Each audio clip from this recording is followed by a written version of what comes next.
It's time for Your Money on this Wednesday afternoon in the Arklatex. And a big question, can a president get rid of Social Security taxes?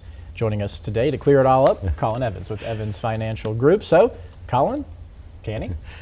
You know, we were given, this came about, we were given a workshop a couple weeks ago over at Superior Steakhouse, and we talk about Social Security and the taxes on it, and gentleman on our left side pipes up, he's like, Trump got rid of Social Security taxes. Like, not exactly, not exactly.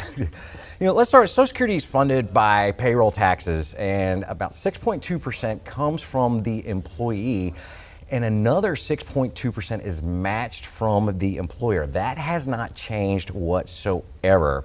So can a president change Social Security? No.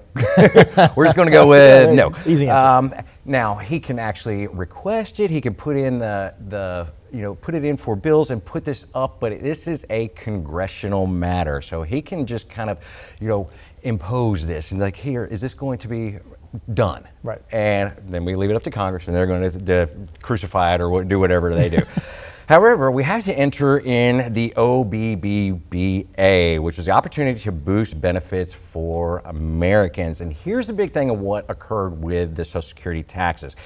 While it didn't go away as many of us would wish, however, the deduction was increased. And how they did that was on the ages of 65, you have something called the standard deduction, which is just the standard amount that you're allowed to take off of your income for the year, kind of as a freebie, a little kind of gimme of what I don't have to pay taxes on. Well, for those 65 and older, if you're single taxpayer, that standard deduction is just over $15,000. Well, they actually added another $6,000 to it, so now it's a little over $21,000. So you kind of got you got about $6,000 more that you're not getting taxed on. And for those that are married filing jointly, they increased it by $12,000. So on top of the $31,500 already, so now that deduction is about $43,000. So why this really matters is because those benefits can be taxed up to 85% depending on income. These new deductions can really help those that are in their retirement time and taking Social Security. There's going to be a segment and a group of people that are going to be in that window that are going to get some freebies and not have to pay some taxes. So that was really the nice thing. So we're trying to clear up a little of that confusion. That's like, oh, he got rid of it. It's like, no, he didn't completely. Right.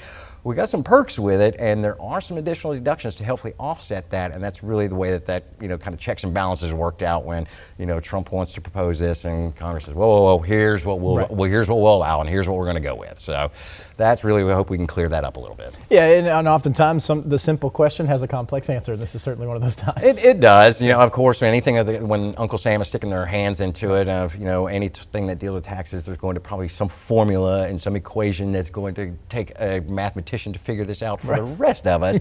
However, hopefully we can put that in simple terms.